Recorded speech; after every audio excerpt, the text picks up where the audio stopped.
Welcome back to Saturday Night Light. I hope that you guys are doing well. I'm here with my dad, David, and I'm Josiah, for those of you who forgot our names. But we're here to finish off, kind of conclude this series of soundtracks. And we've been talking about the chatterbox and the fears of our life, some challenges we've gone through, how we work through those. But ultimately, the battle in our mind, and how do we take control of that? How do we live the best lives that we can live, standing on God's promises? So tonight we're going to kind of conclude that and then give you a sneak peek into what we're going to be talking about come next series. So yeah, I was thinking too, for those of you that say this is good, I don't want this to end, we can encourage some good books. Stephen Furtick has Chatterbox book, and Acuff, A-C-U-F-F, has a book called Soundtracks. So there's some good books on this, and I think it is something that people are realizing, what I listen to, the voice I listen to is really important. And they're realizing that they're not their thoughts, that all their thoughts they have are not true. And I know I've kind of try to make it humorous in my life, going like, whoa, what's that thought all about? I mean, that can't be true. So I've kind of learned to accept your thoughts, because you can't turn the thoughts off. No. You might think, where's that switch? Where's that switch? Is it right behind my neck, or there's no switch to turn your thoughts off? And people want life to be a switch. They want to find that switch in their life where they hit the switch and all of a sudden everything's happy. They're always having peaceful thoughts. They're always having happy thoughts. But there is no switch. It really is more like a muscle. Where, if you don't exercise thinking about your thoughts and looking at them and lining them up with what's true versus what's not true, if you don't work that muscle of this, then you find more and more your life is run on autopilot, and it gets you to a place you don't really want to be at. But if you work the muscle, if you start doing the kind of things we've been talking about, stopping, maybe talking to a friend, like, I need some help. These are kind of things I'm struggling with. I need some help here. Or looking and say, God, help me, maybe doing some journaling, to think through, this is how God could use this, and this is how the enemy could use this situation in my life, and really being intentional about that. Then you're working that muscle, and you're going to find it easier and easier over time. But the good news is you do get better if you're intentional. The bad news is if you don't, it's not a switch. No switch. It just is, and those thoughts will keep coming the rest of your life. But if you, as the Bible says, fight that good fight of faith, it will work it out. So have you been working your muscle? Yeah, I think I've been working it, but it's a daily choice. I think the word discipline comes to mind, and that, I used to go to the gym a lot. And, if it were a switch, I probably would still be going to the gym the same amount that I did before. But am I? No. And it's because it's a daily choice. For me, it was waking up really early and going to the gym. So maybe, there's a different type of exercise to work in that muscle and reevaluating. Maybe the afternoon's a better time to go work out. Yeah. But no, it's something that you have to choose every single day. And I think people are going to go, I don't want to do that. I don't want to have to choose every day.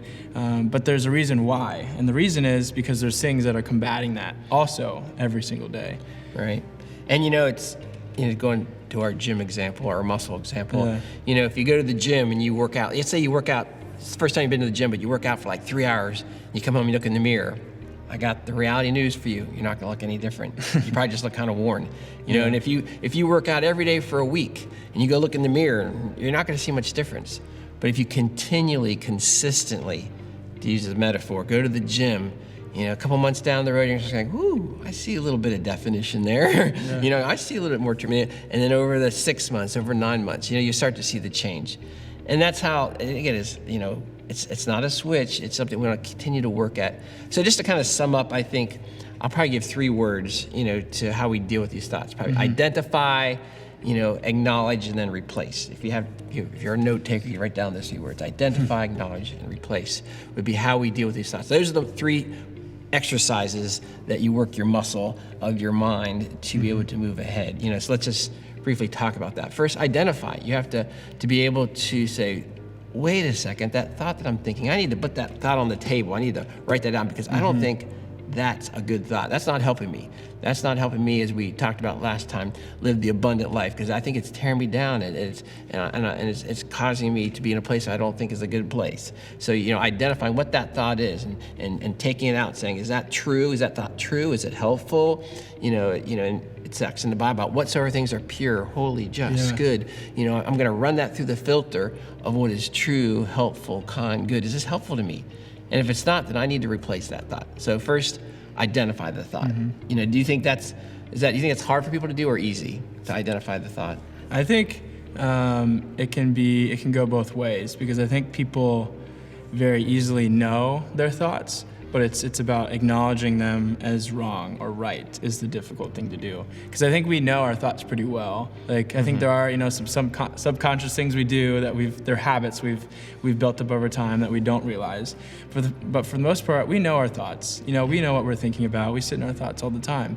But I think as acknowledging it as good or bad is the difficult thing.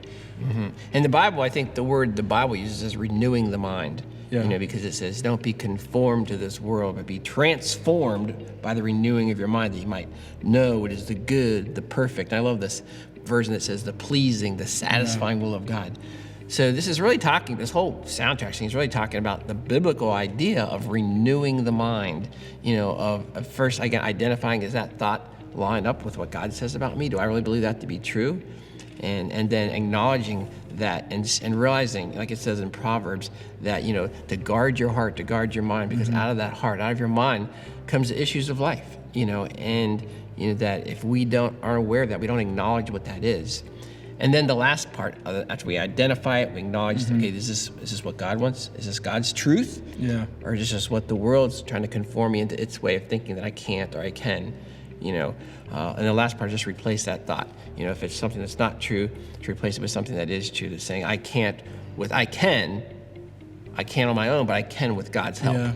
Yeah. We talked a couple of series ago about that whole idea of I can't, but God can if I let Him, and that's a good replacement thought. I know in my bathroom, one of the verses. Actually, I have a daily little thing you turn over every day, and so today, it's February 6th, and one of the days was the verse from the Bible that says, that today's troubles are sufficient in themselves. Yeah. And I like that verse so much, I just pulled it out and said, okay, I'm going to stick that one on my mirror, because I tend to live in the future, I live in the past, and God says, I'm right here today. God says, I am. He doesn't say, I will be, or I was, I am. Doesn't mean that God doesn't heal our past and He's in our future. But what God says is, what I want you to work with, what I want you to focus on is right here, right now, today, that I am the God of I am right here today. And so I think it's just thinking, what does God want me to replace that thought with? And thinking through, again, is this pure? Is this true? Is it helpful? Is it kind? Is there any last thoughts as we kind of wrap up this whole soundtrack? Yeah, I think the biggest thing to take away from me and hopefully to encourage you as well is to figure out how to do this for yourself. I think we have these examples of these are the 3 kind of checklist items, but how we individually each do those is going to be a little different, because we think differently, we act differently. You putting the thing on your mirror is going to be helpful for you, right? Whereas me doing something else is going to be more helpful for me. So I think how you're going to do this is something I'd encourage you right after this video, sit down, sit in those thoughts, write down, how am I going to do this? How am I going to identify, acknowledge, and then move forward? And maybe it's writing down. I love this journal that I'm bad about doing, but in there every day it asks you, what are 3 affirmations about yourself? And then at the end of the day, it's what are 3 things that, could have made today better? And so you're sitting in those, not only progressive thoughts, but also encouraging thoughts, because we brought up Philippians and talking about, let's think of those things that are holy, that are, let's bring the things that are our fears, and then let's look at them and say, okay, are those good? But how are we going to do that practically? So I think I encourage you to take this kind of 3-step process and think, how am I going to do that in my life? And use maybe some examples we've given in past videos. It's going to friends, seeking wise counsel, because you may not know how to process your own thoughts by yourself. That's fine. That's normal.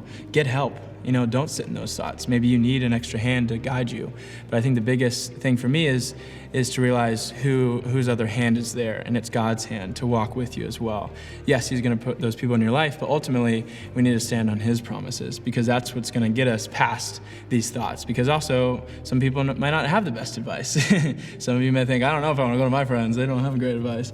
But ultimately, let's stand in God's promises. Let's take the hand that He has reached out for us to walk with Him, and let's overpower these thoughts that we have, and let's choose it every single day.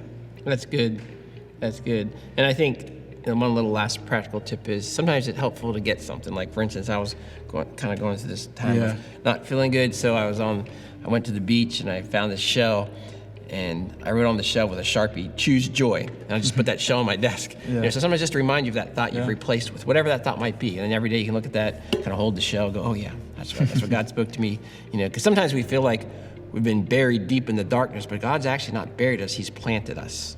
He's planted us for something. Yeah. And that's why we have to have those thoughts to hold on to in that symbol. So hopefully this has been helpful. Our next series, we'll just briefly introduce that before we leave, is going to be on what happy people know. Yeah. Because we believe God has created us, as I just said, he's created us for joy, and that's a choosing joy. And at Camp Sunshine, every week we have what's called the Word of the Week. If you were to come to camp, we have signs all over camp. You drive in, signs. we have banner signs, and every week there's a word, and we've chose those words very carefully. They're words from the Bible that God has placed there to show us how we can live that abundant life. And we think those words are critical. If you learn how to be those words, live those words, it's going to make an incredible difference. I'm not going to tell you what the words are. You got to come and look at it. But I can just tell you they're life-changing words. Yeah. And they're some words from the Bible that we're going to dive deep into, and it's going to be transformational. So we hope you can join us for What Happy People Know in the coming weeks. So again, thank you for joining us, and we look forward to seeing you soon.